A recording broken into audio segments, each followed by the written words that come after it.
أعوذ بالله من الشيطان الرجيم. بسم الله الرحمن الرحيم. الحمد لله نحمده ونستعينه ونستغفره ونعوذ بالله من شرور انفسنا ومن سيئات اعمالنا. يهده الله فلا مضل له ومن يضلله فلا هادي له، واشهد ان لا اله الا الله وحده لا شريك له، واشهد ان محمدا عبده ورسوله.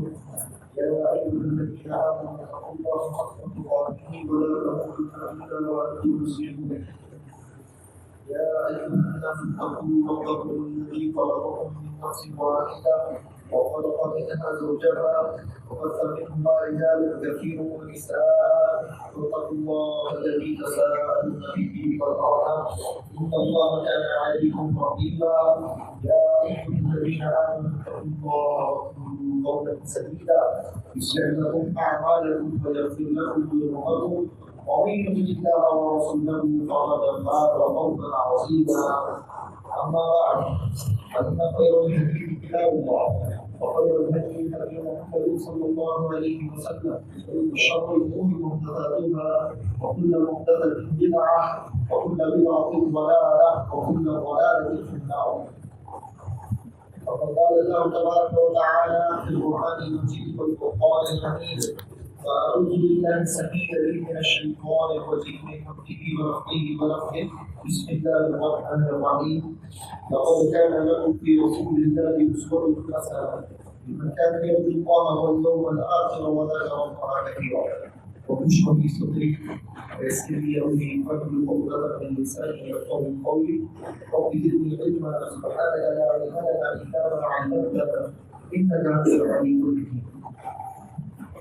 معزز حاضرین جمعہ، ہر قسم کی تعریف، بڑائی، بزرگی، کبریائی اللہ رب العالمین کے لیے لائق و سزاوار ہے، اور درود و سلام ہو میرے اور آپ کے نبی محمد مصطفیٰ صلی اللہ علیہ وآلہ وسلم کی ذات اقدس پر، کہ آپ صلی اللہ علیہ وسلم کے قیامت تک آنے والی انسانیت کے لیے ہدایت کا سامان لے کر آپ کی سرزمین پر مبعوث ہوئے۔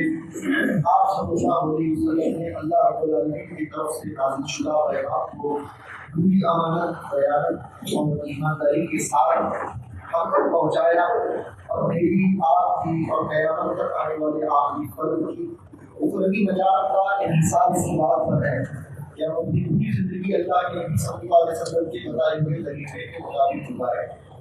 اللهم صل على محمد وعلى ال محمد كما صليت على ابراهيم وعلى ال ابراهيم انك حميد مجيد. اللهم بارك على محمد وعلى ال محمد كما باركت على ابراهيم وعلى ال ابراهيم انك حميد مجيد. معزز سامعین، نبی صلی اللہ علیہ وسلم کی پیاری سیرت کا تذکرہ چل رہا ہے، اور اللہ کے نبی صلی اللہ علیہ وسلم کی حیات طیبہ سے متعلق اہم اور ضروری گفتگو جس کا تعلق غزوہ احد سے ہے ہمارے سامنے چل رہا ہے۔ غزوہ احد سے تعلق رکھنے والی کئی باتیں پچھلے خطبوں میں آپ کے سامنے آئیں، اور پچھلے خطبے میں آپ نے سنا کہ اللہ کے نبی صلی اللہ علیہ وسلم کے محبوب چچا حضرت سیدنا حمزہ بن عبد المطلب رضی اللہ تعالیٰ عنہ کی شہادت ہوئی۔ حضرت حمزہ رضی اللہ تعالیٰ عنہ کو شہید کرنے والا وحشی بن حرب، یہ بعد مسلمان ہوتے ہیں۔ اس طرح سے وحشی بن حرب کو زبیر بن مطعم نے آزادی کی لالچ دے کر حضرت حمزہ رضی اللہ تعالیٰ عنہ کی شہادت کروائی۔ اس سلسلے میں تفصیل باتیں آپ کے سامنے پچھلے خطبے میں آئیں۔ آج کے خطبے میں مزید آگے ہم بڑھتے ہیں۔ گرچہ حضرت حمزہ رضی اللہ تعالیٰ عنہ کا جو واقعہ پیش آیا، حضرت حمزہ رضی اللہ تعالیٰ عنہ کی جو شہادت ہوئی، اس سے مسلمانوں کو ایک بہت بڑا دھچکا لگا، مسلمانوں کو سخت تکلیف محسوس ہوئی حضرت حمزہ رضی اللہ تعالیٰ عنہ کی وجہ سے، لیکن اس سے مسلمانوں کے جوش میں، خروش میں، مسلمانوں کی جان سپاری میں کوئی فرق نہیں آیا۔ حضرت حمزہ رضی اللہ تعالیٰ عنہ کی شہادت گرچہ غم کا باعث بنی، لیکن صحابہ اکرام نے ایسا حملہ کیا، صحابہ اکرام ایسے ڈٹے رہے۔ بالخصوص جن صحابہ اکرام کا نام اس لیے آپ سن رہے ہیں، حضرت ابو دجانہ رضی اللہ تعالیٰ عنہ ہے، حضرت زبیر بن عوام رضی اللہ تعالیٰ عنہ ہے، حضرت سعد بن معاذ رضی اللہ تعالیٰ عنہ، حضرت سعد بن عبادہ رضی اللہ تعالیٰ عنہ، حضرت سیدنا علی بن ابی طالب رضی اللہ تعالیٰ عنہ، حضرت عمر بن خطاب رضی اللہ تعالیٰ عنہ۔ اس طرح سے جلیل القدر صحابہ اکرام، حضرت ابو عبیدہ بن جراح رضی اللہ تعالیٰ عنہ، حضرت طلحہ بن عبید اللہ رضی اللہ تعالیٰ عنہ، حضرت سعد بن ابی وقاص رضی اللہ تعالیٰ عنہ، بڑے بڑے صحابہ اکرام، اور اپنی جان کو ہتھیلی میں لے کر ایسے کارنامے میدان جنگ میں انجام دیتے ہیں کہ اس کی مثال پیش کرنے سے دنیا قاصر ہے، قیامت کی صورت تک ایسی مثالیں بھی پیش نہیں کر سکتا۔ الحمدللہ ایسی جنگ برپا کر دی گئی، گرچہ حضرت حمزہ رضی اللہ عنہ کی شہادت واقع ہوئی، بہت بڑا سانحہ تھا مسلمانوں کے لیے، یہ چیز بڑے غم کی باعث تھی، لیکن اس سے جنگ کے اوپر کوئی اثر نہیں پڑا۔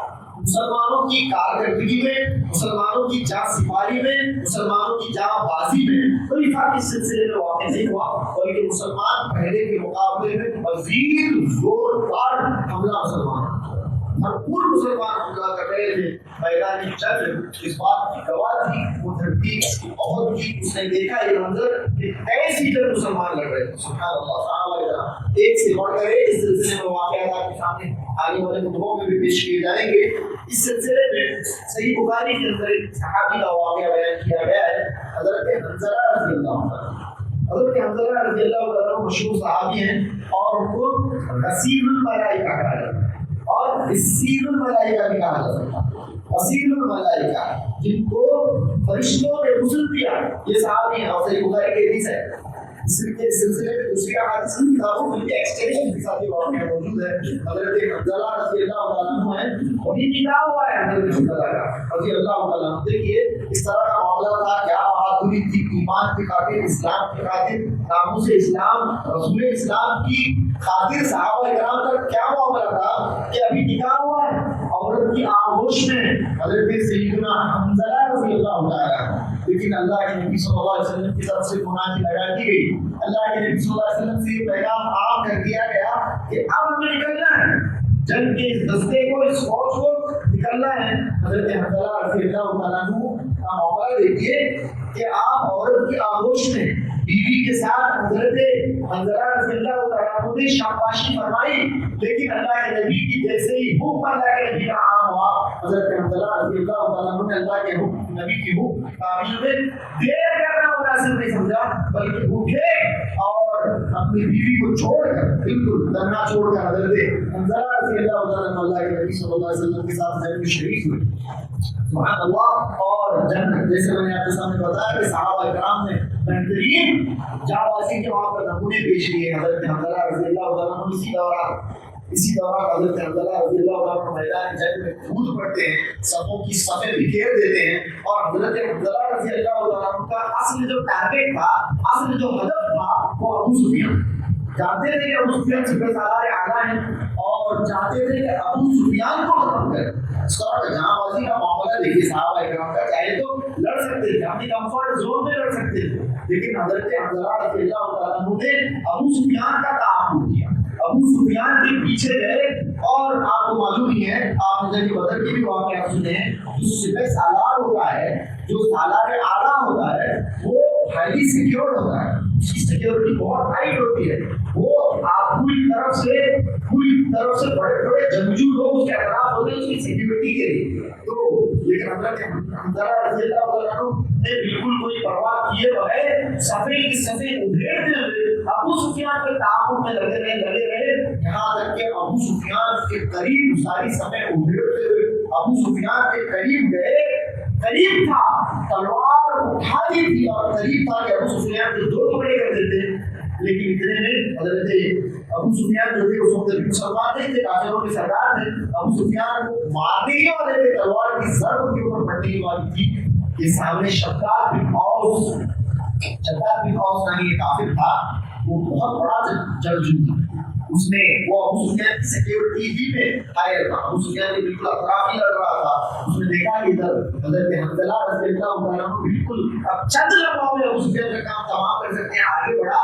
ادھر حضرت حنظلہ رضی اللہ عنہ ابو سفیان کا کام تمام ہی کرنے والے تھے کہ اس نے حضرت حنظلہ رضی اللہ عنہ کے اوپر حملہ کر دیا اور وہیں حضرت حنظلہ رضی اللہ عنہ شہید ہو گئے. حضرت حنظلہ رضی اللہ عنہ شہید وہیں پر ہوئے. گرچہ ابھی انہوں نے غسل بھی نہیں کیا تھا. جنابت کا جو غسل ہے وہ حضرت حنظلہ رضی اللہ عنہ نے ابھی نہیں کیا تھا. اس سلسلے میں مزید باتیں جنگ کے اختتام پر جو باتیں کریں گے انشاءاللہ اس سلسلے میں اس بات کو یاد رکھیں, آپ کے سامنے بات بیان کی جائے گی. یہ تھے حضرت حنظلہ رضی اللہ عنہ. سبحان اللہ, یہ صحابی نہیں ابو سفیان کے تعاقب میں گئے اور وہیں ان کی شہادت واقع ہوئی. یہ تھے حضرت حنظلہ رضی اللہ عنہ. تربی واقعہ پیش آیا. اب جنگ کے اندر اللہ کے نبی صلی اللہ علیہ وسلم کی جو جنگی حکمت عملی تھی, کیونکہ آپ صلی اللہ علیہ وسلم نمونہ ہیں. اللہ رب العالمین نے اس روح عرض پر اللہ کے نبی صلی اللہ علیہ وسلم سے زیادہ فہیم انسان, آپ صلی اللہ علیہ وسلم سے زیادہ دور اندیش, آپ صلی اللہ علیہ وسلم سے بہترین جنگی سپہ سالار بھی سمجھ لیجیے, کسی کو اللہ رب العالمین نے پیدا نہیں کیا. یہ اللہ کے نبی صلی اللہ علیہ وسلم سے آپ کی اسٹریٹجی, آپ کی جو حکمت عملی تھی بہترین تھی. اور اللہ کے نبی صلی اللہ علیہ وسلم کے اوپر وحی بھی نازل ہوتی تھی. اللہ کے نبی صلی اللہ علیہ وسلم نے 50 تیر اندازوں کا جو دستہ مقرر فرمایا تھا جبل الرمات, جسے آج جبل الرمات کہا جاتا ہے. اللہ کے نبی نے 50 تیر انداز حضرت عبداللہ ابن جبیر رضی اللہ تعالیٰ عنہ کی امارت میں اللہ کے نبی صلی اللہ علیہ وسلم نے تعینات فرما دیے تھے. اور آپ کو معلوم ہونا چاہیے کہ پورے لشکر کے اندر نقطۃ الضعف ویک پوائنٹ, جس کو ویک پوائنٹ یعنی ایسا معاملہ تھا کہ یہ ویک پوائنٹ جو ہے اسے سیکیور کر دیا گیا, اسے پیک کر دیا گیا, تو مشرکین ایسا نہیں داخل ہو سکتے, اس جگہ سے نہیں داخل ہو سکتے. ایسے اللہ کے نبی صلی اللہ علیہ وسلم کا دیکھیے معاملہ کیسا تھا. آپ کی جلدی حکمت عملی کو دیکھیے کہ آپ صلی اللہ علیہ وسلم نے اس ویک پوائنٹ کو ڈیٹیکٹ کیا. آپ صلی اللہ علیہ وسلم نے اسے متعین کر دیا, ہاں یہ جگہ ہے جہاں سے مسلمانوں کو نقصان پہنچ سکتا ہے, تو اللہ کے نبی نے اسے سیل کر دیا. آپ صلی اللہ علیہ وسلم نے اسے سیل کیا. 50 صحابہ کرام کو وہاں پر تعینات کیا اور ان کے سردار تھے حضرت عبداللہ ابن جبیر رضی اللہ عنہ. وہ 50 صحابہ کرام وہاں جو ٹھہرے, ایسے بہترین کارنامہ انہوں نے انجام دیا. ایسا کارنامہ کہ اللہ کے نبی صلی اللہ علیہ وسلم کی حکمت عملی بھرپور وہاں پر کارآمد ثابت ہو رہی تھی. ایک بہترین انداز میں وہ کسی کو قریبی آنے نہیں دیتے, کسی کو قریب آنے نہیں دیتا. اور دشمن کے اندر بہت بڑی شخصیت خالد بن ولید, دشمنوں خالد بن ولید تھے اور یہ اپنی پہلی ہی جنگ لڑ رہے تھے. ابھی نوجوان 20 سالہ, بعض روایات کے اندر ان کی عمر بتائی گئی, بہت نوجوان ہے. اور بعض لوگوں کو اللہ رب العالمین پیدائش سے ہی چند خصوصیت اللہ رب العالمین خصوصیتیں, بعض لوگوں کو ماس ٹیلنٹس اللہ رب العالمین کو پیدائشی طور پر عطا کرتا ہے. تو حضرت خالد بن ولید رضی اللہ تعالیٰ عنہ جو ابھی مسلمان نہیں تھے اس وقت, تو وہ ڈفرینٹ تھے. آج لوگ نے جنگ کے معاملات کے اندر جنگی حکمت عملیوں کے اور خود بہت بہادر تھے, بہت جری تھے. اسی طرح سے بعض آدمی جری ہوتے ہیں, جیسے کہ طلحہ ابن ابی طلحہ جس کا نام ہم نے سنا, بہت طاقتور, بڑی ڈیل ڈوئی کا مالک تھا, بہت زیادہ بے پناہ طاقت تھی اس کی, ہائٹ ویٹ پرسنالٹی بہت زیادہ طاقت. لیکن بعض لوگ اتنے زیادہ طاقتور ہونے کے باوجود عقل سے غبی ہوتے ہیں. عقل اتنی بھاری نہیں ہوتی ہے, ذہن سے بڑا موٹا ذہن ہوتا ہے, بہت زیادہ موٹے ذہن کے ہوتے ہیں, بالکل ایک جانور, ایک میڈے کی جیسے ہوتے ہیں. تلوار تو چلانا خوب آتا ہے, طاقت تو خوب ہے, لیکن عقل نہیں ہوتی. حضرت خالد کا معاملہ ایسا نہیں تھا. ایک طرف آپ بہترین تلوار باز تھے, بہترین جنگجو تھے, دوسری طرف حضرت خالد رضی اللہ عنہ بہت زیادہ شارپ تھے. آپ کا مائنڈ اسماعیل معاملات میں بہت شارپ تھا. جنگ کے لشکر کو دیکھتے ہی حضرت خالد بن ولید رضی اللہ عنہ نے پہچان لیا تھا کہ اگر مسلمانوں کو کہیں سے ہم تکلیف دے سکتے ہیں, مسلمانوں کو اگر ہم نرغے میں لا سکتے ہیں, تو یہ جگہ ہے, یہ جو جگہ ہے یہاں سے مسلمانوں کو نرغے میں لایا جا سکتا ہے, یہاں سے مسلمانوں کے اوپر قبضہ کر سکتے ہیں. لیکن یہ کیا کہ ہم سے پہلے جناب محمد صلی اللہ علیہ وسلم نے اس نقطۃ الضعف کو سیل کر دیا. اللہ کے نبی صلی اللہ علیہ وسلم نے اس کمزوری کا جو جگہ تھا اسے پیک کر دیا ہے. حضرت خالد کی لیکن باقاعدہ نظر نہیں پڑتی, باقاعدہ وسلم کی نظر وہیں پر تھی اور 3 اٹیمپٹس انہوں نے کیے. کتنے؟ 3 اٹیمپٹس. جنگ کے دوران حضرت خالد رضی اللہ عنہ نے وہاں سے گھسنے کے 3 اٹیمپٹس کیے, لیکن تینوں مرتبہ 50 کے 50 صحابہ کرام وہاں پر موجود تھے. حضرت خالد رضی اللہ عنہ جو کہ اس وقت علی رضی اللہ عنہ نہیں تھے بلکہ بہت بڑے اسلام دشمن تھے اس وقت, تو خالد رضی اللہ عنہ اب چونکہ وہ بہت بڑے صحابی ہیں, مسلمانوں کے لیے اسلام کے لیے ان کی قربانیاں بھی مسلم ہیں, تو اس وقت ابھی نہیں تھے, تو وہ پیچھے سے آنے والے اور گھسنے کی وہاں سے کوشش, لیکن 50 صحابہ اور بہترین سلیکٹڈ آرچرز تھے وہ, ایسے ویسے نہیں بلکہ اللہ کے نبی نے انہیں سلیکٹ کیا. دیکھیے اللہ کے نبی کا انتخاب اگر کوئی ہو, آپ صلی اللہ علیہ وسلم نے اگر کسی کو منتخب فرمایا ہو تو کیسے ہوں گے؟ تو ان کی آرچری, ان کا جو فن تھا اس کے فن کے ماہر تھے, تو قریب بھی نہیں آنے تھے ایسے بہترین تیر انداز سے, تو وہاں سے تو گھسنے کا سوال ہی نہیں. لیکن حضرت خالد یہ جانتے تھے کہ اگر یہاں سے گھسا جائے تو مسلمانوں کو 2 پارٹوں کے بیچ میں پیس دیا جا سکتا ہے. چکی کے 2 پارٹوں کے درمیان مسلمان آ سکتے ہیں. ادھر سے سامنے تو لشکر ہے ہی, پیچھے سے ہم گھسے تو مسلمان بیچ میں آ جائیں, بیچ میں مسلمان. تو یہ ہے اس کا امپورٹنس خالد بن ولید کو معلوم. 3 اٹیمپٹس انہوں نے کیے, لیکن وہاں سے کوئی انہیں کامیابی نہیں ملی. یہاں ایسا زبردست انہوں نے کارنامہ انجام دیا جنگ کے دوران. اب جنگ اپنے پوری شدت پر پہنچی, اتنی شدت پر پہنچی کہ اللہ رب العالمین نے ہمیشہ کی طرح مسلمانوں کی امداد فرمائی. مسلمان بڑی جان سپاری سے لڑے اور کھڑے کے لشکر کو کھڑے کے رکھ دیا. جیسے میں نے صحابہ کرام کا نام آپ کے سامنے بتایا ہے, صرف فہرست کو صحابہ کرام اس سلسلے میں 700 کا مسلمانوں کا لشکر تھا, سامنے 3000 اسلحہ سے لیس لوگ تھے, 700 مسلمان تھے, لیکن مسلمانوں نے انہیں کھڑے کے رکھ دیا یہاں تک کہ بھاگ نکلنے کے علاوہ ان کے پاس کوئی چارہ نہیں.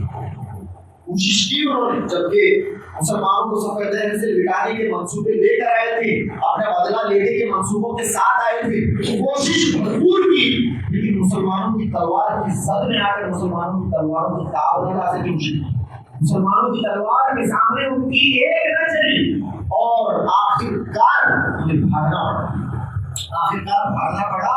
میدان جب چھوڑ کر ایک کے بعد ایک ان کے دستے فرار ہونے لگے, بھاگنے لگے. وہ عورتیں جو خصوصی طور پر لائی گئی تھی ان کو ورگلانے کے لیے, ان کو انکریج کرنے کے لیے, ان عورتوں کو دیکھا گیا. حضرت برا ابن عازب رضی اللہ عنہ کی بخاری شریف کے اندر حدیث ہے کہ رأیت النساء یشتددن فی الجبل, میں نے عورتوں کو دیکھا کہ وہ پہاڑ کی طرف بھاگ رہے ہیں.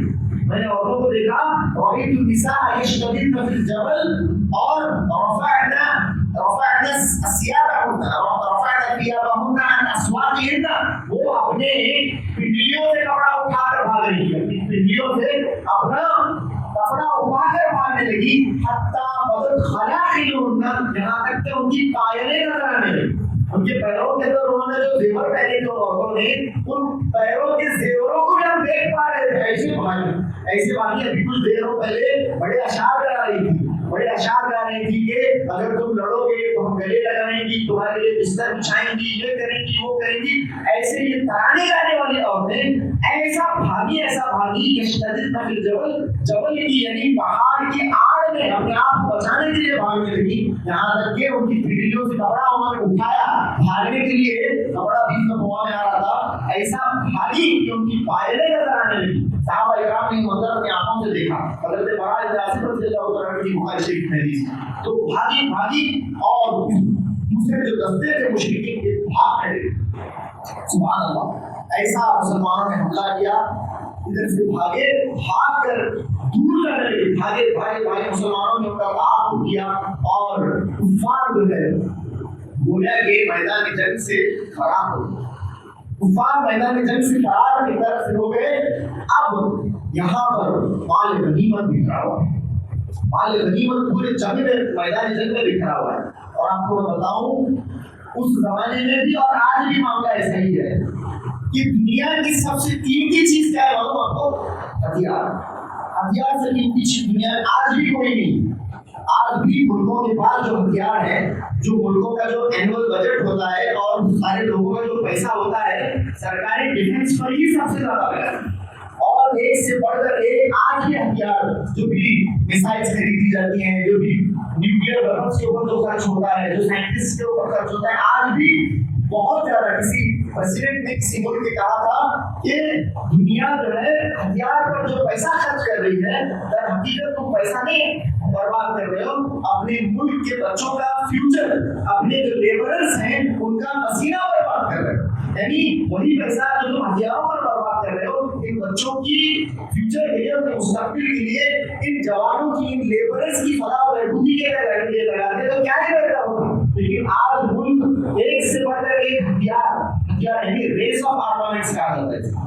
آج یہ لوگ یہ سبجیکٹ پڑھاتے ہیں بچوں کو, ریس آف آرمامنٹس آج وقت کی سب سے خطرناک چیز ہے. ریس آف آرمامنٹس یعنی ایک ملک دوسرے ملک کو پیچھے بڑھانے کے لیے لگا ہوا ہے. کس پہ؟ ہتھیار پہ. میرے پاس زیادہ ویپنس ہیں, تیرے پاس زیادہ ویپنس ہیں, اس طرح سے. تو آج بھی ہتھیار بہت مہنگے, تب بھی ہتھیاروں کو بہت مہنگا تصور کیا جاتا ہے.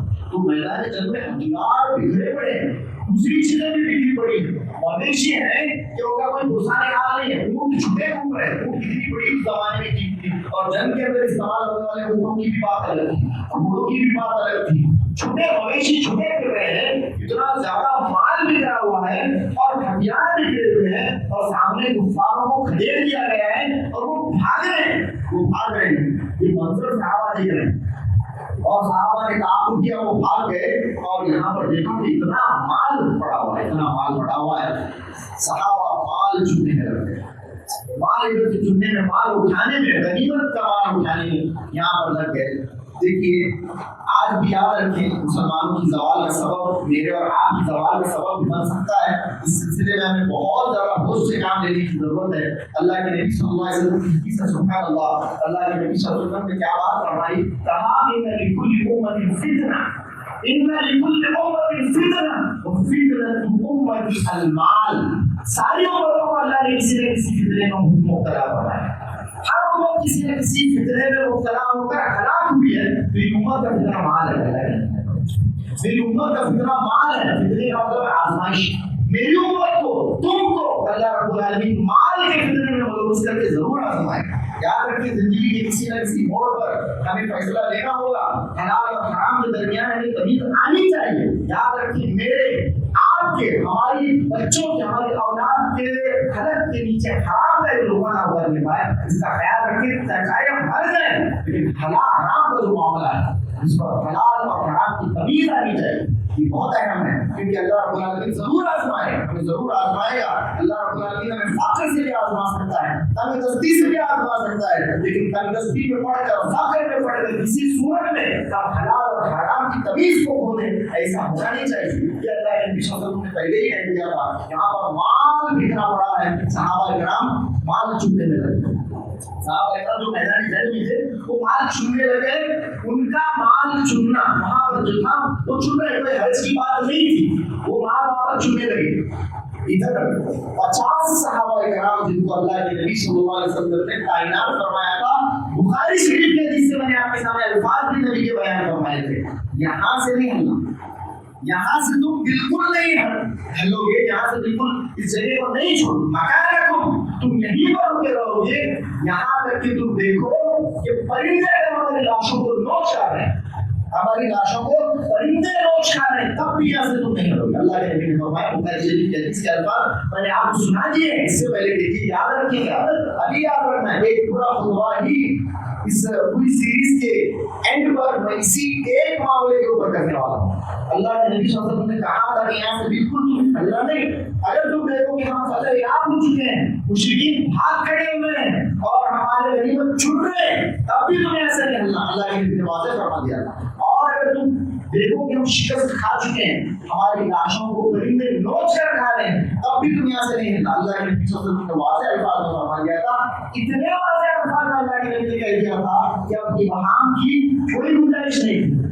ابھی نہیں, اللہ کے نبی صلی اللہ علیہ وسلم نے ایسا تو نہیں کہا اللہ کے نبی صلی اللہ علیہ وسلم نے کہ اگر وہ بھاگ کر چلے بھی گئے ہو تو یہاں سے نہیں ہلنا. ایسا تو اللہ کے نبی صلی اللہ علیہ وسلم نے جنگ کے دوران جو ہے ہمیں یہاں سے نہیں ہلنے کے لیے کہا تھا, وہ یہ آدمی کر سکتا. اللہ کے نبی نے اس کی بھی گنجائش نہیں چھوڑی. اتنے واضح الفاظ میں اللہ کے نبی صلی اللہ علیہ وسلم نے کہہ دیا تھا. لیکن یہاں پر جب دیکھا کہ لوگ بھاگ گئے ہیں، عورتیں بھاگ رہی ہیں، سب کے سب ختم ہو گئے ہیں اور صحابہ اکرام بڑے پیمانے پر مال غنیمت چن رہے ہیں، تو کہنے لگے غنیمہ الغنیمہ القوم الغنیمہ، کہنے لگے صحابہ اکرام اور حضرت غنیمت چلیے، غنیمت ہم بھی اٹھاتے ہیں، اے قوم چلیے۔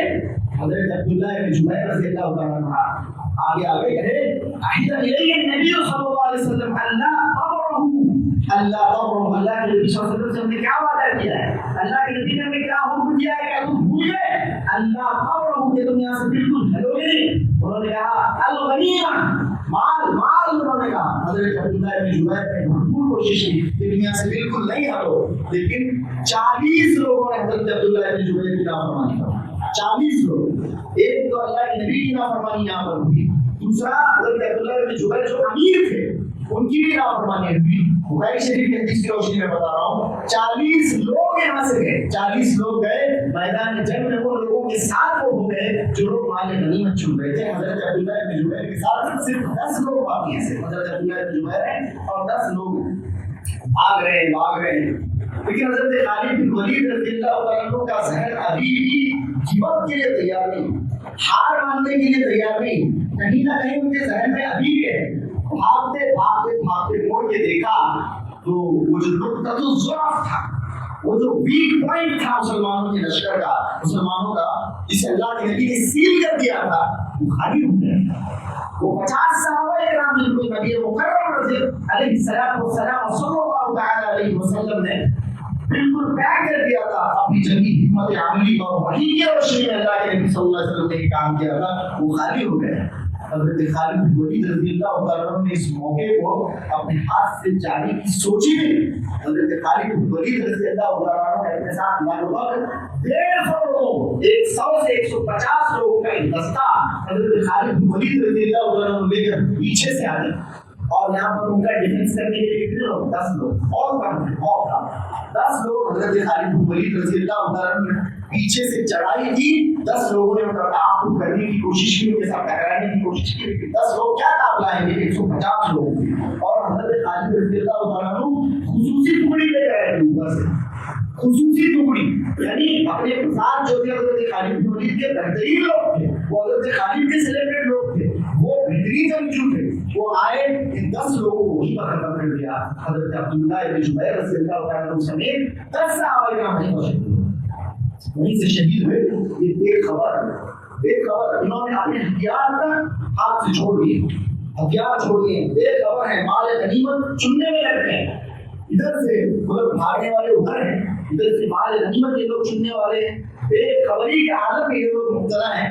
پیچھے سے حضرت خالد بن ولید رضی اللہ تعالیٰ عنہ جو بھی مسلمان ہیں اپنے ہاتھوں میں ننگی تلواریں لے کر پیچھے سے آئے اور مسلمانوں کے اوپر زوردار حملہ کیا۔ پہلے سے نمبر میں کم ہے، 700 تھے، اوپر سے جب صحابہ کرام آلریڈی شہید ہو چکے تھے، ایسے میں ایسا حملہ مسلمانوں کے اوپر ہوا، ایسا حملہ ہوا، حواس باختہ ہو گئے، حواس باختہ، مسلمانوں کے شعور میں ہوش بھی ٹھکانے پر نہ رہا، ایسا معاملہ، ایسی بڑی غلطی مسلمانوں سے اس وقت ہوئی کہ ان کی ہوش تک ٹھکانے نہیں تھے۔ ہمارے ساتھ ہو کیا رہا ہے، ہمارے ساتھ ہو کیا رہا ہے، ایسا معاملہ تھا بالکل۔ یعنی آدمی اپنے آپ ہوش، اپنا فہم گیدر کرنا، اسے کلیکٹ کر وہ ایکشن لینے کے لیے ذرا ٹائم تو لگتا نہیں، ایسا بھی نہیں ہے۔ اچانک کچھ ہو گیا ہے، جیسے کہ بجلی ٹوٹ پڑی ہے، سمجھ نہیں آ رہا ہے، مسلمان سمجھ نہیں آ رہا ہے۔ اللہ کے نبی صلی اللہ علیہ وسلم ادھر ہیں، آپ صلی اللہ علیہ وسلم کی منظر اپنی آنکھوں سے دیکھیں، آپ صلی اللہ علیہ وسلم سے صرف 9 صحابہ ہیں، 7 انصاری، 2 مہاجر، 9 صحابہ کرام کی چھوٹی سی جماعت اللہ کے نبی صلی اللہ علیہ وسلم کے سامنے ہے۔ دیکھتے ہی دیکھتے بہت بڑا نقصان اللہ کے نبی صلی اللہ علیہ وسلم کے سامنے واقع ہو گیا۔ ادھر اللہ کے نبی صلی اللہ علیہ وسلم کے پاس بھی آپشن تھا، ادھر سے یہ لوگ ویسے ہی انہوں نے دیکھا کہ خالد بن ولید اپنے حملے میں کامیاب ہو گئے، جو لوگ واپس آ رہے تھے واپس آئے، جو لوگ بھاگتے جا رہے تھے اپنی پوری رفتار کے ساتھ واپس آئے، اور جیسا چاہتے تھے خالد بن ولید کہ مسلمانوں کے لشکر کو چکی کے 2 پارٹوں میں ڈال دیا جائے، ایسا معاملہ ہو، لشکر کو چکی کے 2 پارٹوں میں ڈال دیا۔ ادھر سے وہ لوگ واپس آئے، ادھر سے یہ 150 کی تعداد کے اندر زبردست انہوں نے حملہ کیا، وہ واپس آئے۔ یہ دیکھنا ہی تھا کہ قبیلہ بنو حارث کی عورت تھی جس کا نام تھا امرا بنت علقمہ، توڑ کر مشرکین کا جو جھنڈا تھا، علم تھا، زمین بوس ہو چکا تھا اس کو اٹھا کر لہرانے لگے. یہ لہراتا ہوا پرچم مشرکین نے جب دیکھا تو ان کی جسموں میں بجلی سی کون گئی, زبردست حملہ مسلمانوں کے پر. ایک دونوں جانب سے ہونے لگے, بیچ میں مسلمان ہیں, اوپر سے ہاتھ میں ہتھیار بھی نہیں ہے, باز کے ہاتھ میں ہتھیار بھی نہیں. اس طرح کا معاملہ مسلمانوں کے ساتھ ہونے لگا. اللہ کے نبی صلی اللہ علیہ وسلم منظر اپنے آنکھوں سے دیکھ رہے ہیں. اللہ اکبر. ایسے میں نبی اکرم صلی اللہ علیہ وسلم کی بھی چاند ستارے دیکھی ہے. ہمارے نبی صلی اللہ علیہ وسلم تو دنیا کے سارے بہادروں کی سردار ہے. آپ صلی اللہ علیہ وسلم چاہتے تو دیکھا آپ صلی اللہ علیہ وسلم کی آنکھوں میں ہزاروں کا لشکر ہے, مسلمانوں کی چند سو کی جوان چکی کے دونوں پارٹوں کے درمیان پسنے جا رہے ہیں, ان کا کچھ ہو نہیں سکتا. اللہ کے نبی چاہتے اپنی جان کو بچاتے ہوئے 9 صحابہ کرام کو لے کر پہاڑ کے دامن میں چلے جا سکتے. اللہ کے نبی کے پاس آپشن تھا, لیکن اللہ کے نبی صلی اللہ علیہ وسلم نے صحابہ کرام کو زور سے پکار لگائی, زور سے آواز. اللہ کے نبی صلی اللہ علیہ وسلم نے ہوشیار ہونے کے لیے تمہارے پیچھے سے حملہ ہو رہا ہے. اللہ کے نبی صلی اللہ علیہ وسلم نے زور سے اے اللہ کے بندو, اللہ کے نبی صلی اللہ علیہ وسلم نے زور سے آواز لگائی. اللہ کے نبی کو معلوم تھا یہ آواز مسلمانوں کو پہنچے اس سے پہلے مشرکین کو پہنچے, یہ آواز مسلمانوں کو پہنچے اس سے پہلے مشرکین الرٹ ہو جائیں گے, اور انہیں میری لوکیشن کا پتا چل جائے گا, میں کہاں ہوں یہ پتا چل جائے گا. اللہ کے نبی کو معلوم تھا میرے کوآرڈینیٹس مسلمانوں کو مل رہے ہیں. اللہ کے نبی کو پتا تھا صلی اللہ علیہ وآلہ وسلم, لیکن آپ صلی اللہ علیہ وسلم نے پرواہ نہیں کی. آپ نے آواز لگائی مسلمانوں کو, مسلمان پلٹے, پھر مسلمانوں نے ادھر سے حملہ شروع کیا. لیکن یہاں اللہ کے نبی صلی اللہ علیہ وسلم کی لوکیشن کا پتا چل گیا. وہیں پر کفار مشرکین کی جو جماعت تھی, کفار مشرکین کا جو لشکر تھا, 2 حصوں میں بڑھ گیا. ایک حصہ مسلمانوں کے ساتھ جنگ میں لگ گیا, تو دوسرا پورے کا پورا حصہ بڑی تعداد میں اللہ کے نبی کے ساتھ میں لگ گیا. اللہ کے نبی صلی اللہ علیہ وسلم نے آواز لگا کر مسلمانوں کو خبردار کیا. اس طرح کا معاملہ ہوا. ادھر سے مسلمان پلٹے, مسلمان حملہ کرنے لگے. بخاری شریف کی حدیث ہے, ایسا عالم تھا مسلمانوں کا, آپ کے اور ہوش ٹھکانے نہیں تھے. مسلمان پلٹے, مسلمان حملہ کرنے لگے. مسلمانوں کو یہ بھی معلوم نہیں تھا کہ مشرک کون ہے, مسلمان کون ہے. یہ معاملہ مشرک کون ہے, مسلمان کون ہے. حضرت صحابی اور حضرت حذیفہ ابن یمان رضی اللہ عنہ مشہور صحابی, حضرت بخاری شریف کی حدیث ہے. اللہ اکبر. حضرت حذیفہ ابن یمان رضی اللہ عنہ دیکھ رہے ہیں کہ بعض مسلمان ان کے والد پر حملہ کر رہے ہیں. حضرت یمان رضی اللہ عنہ پر حملہ کرتے ہیں. حضرت حذیفہ ابھی اے مسلمان میرے ابا دیکھتے حضرت یمان رضی اللہ عنہ کا کام کرا. مسلمان حواس بلند ہو رہے ہیں, خود مسلمانوں کے اوپر حملہ کر رہے ہیں. اس طرح کا معاملہ ہوا. بعض صحابہ کرام اس میں شہید ہوئے, اور دیکھتے دیکھتے حضرت حذیفہ ابن یمان رضی اللہ عنہ کے والد ان کی آنکھوں کے سامنے شہید کر دیے گئے مسلمانوں کے ہاتھ. یہ عالم تھا مسلمانوں کا. اس پوائنٹ پر ایسا حواس باختگی کا یہ عالم ہے. بعد میں اللہ کے نبی صلی اللہ علیہ وسلم نے حضرت حذیفہ رضی اللہ عنہ کو کہا, بعد کی بات ہے کہ آپ اپنے والد کا قصاص لے سکتے ہیں. آپ ان سے, جن لوگوں نے آپ کے والد کو قتل کیا ہے, شہید کیا ہے, آپ ان سے قتال کریں. حضرت حذیفہ ابن یمان, ایسے ہی حذیفہ ابن یمان اور اللہ کے نبی کے رازدار نہیں تھے. اللہ کے نبی نے چن کر بنایا تھا انہیں اپنا رازدار. کہا نہیں اللہ کے نبی, مجھے کوئی قصاص کی ضرورت نہیں ہے, بلکہ میں ان کے لیے مغفرت کی دعا کروں. اور تعاون حضرت حذیفہ ابن یمان نے ان مسلمان بھائیوں کی مغفرت کی دعا کی جنہوں نے ان کی آنکھوں کے سامنے ان کے باپ کو قتل کیا. یہ تھے صحابہ کرام حضرت حذیفہ رضی اللہ عنہ. اس طرح کا معاملہ تھا.